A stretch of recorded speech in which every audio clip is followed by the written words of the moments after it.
Day 20 was an absolute joy to write. It's Hallelujahs. Hallelujahs is just a simply way to say, thank you, God. It is so and amen. I can recall so many awesome experiences that I only knew. And without a shadow of a doubt, I had to know it was God because it wasn't me.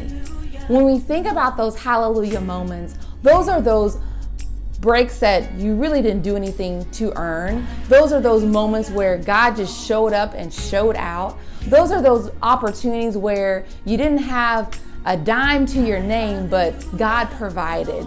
Or it's that moment when that prodigal son or that prodigal daughter calls you and says, I'm coming home. Hallelujah is the ultimate praise you can say when you know, God, thank you for intervening.